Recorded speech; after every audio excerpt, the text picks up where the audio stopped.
ஹானி star எப்படியும் doctor கன்சீவாக இல்லைன்னு சொல்லிட்டு வீட்டில் வந்து ஃபீல் பண்ணிட்டு இருக்காங்க. மாமா என்ன மாமா நம்ம எவ்வளோ ஆசைகளோடு கனவுகளோடு இருந்தோம் அப்படின்ட்டு சரவணை கட்டி பிடிச்சி ஃபீல் பண்ணி அழுதுட்டு இருக்காங்க. அதுக்கு சரவணன் தங்கமயில தள்ளி விட்டுருவாங்க. மாமா என்ன மாமான்றாங்க, நடிக்காதடி, எல்லாத்துக்கும் காரணமே நீதான்றாங்க.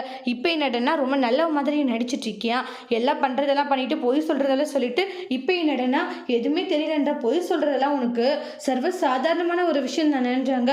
அப்படியே வந்து ரொம்ப நல்லவ மாதிரி நடிச்சிட்டு இருக்க மாமா, என்ன மாமா பேசிட்டு இருக்கீங்க, உண்மையிலே இதுக்கும் எனக்கு எந்த ஒரு சம்மந்தமும் இல்லை மாமா, எனக்கு எதுவுமே தெரியாதுன்றாங்க. போத நிப்பாட்டு, எல்லா கேவலமான காரியத்தையும் பண்ணிட்டு எதுவும் தெரியாதுன்னு மட்டும் உன் வாயால சொல்லிடாத, நீ போய் சொன்னாலே எனக்கு கோபமா வருதோ அப்படின்ட்டுலாம் சொல்லிட்டு ரொம்பவே டென்ஷனாக கத்திட்டு இருக்காங்க. மயிலி என்னதான் அந்த இடத்துல வந்து நான் தப்பு பண்ணல எனக்கே தெரியாது அப்படின்னு சொன்னாலுமே அந்த இடத்துல சரவணன் கொஞ்சம் கூட வந்து அவங்க சொல்ற பேச்சை கேட்கறதுல சரவணன் பிடிச்சி தங்கமயில பயங்கரமா திட்டிடுறாங்க.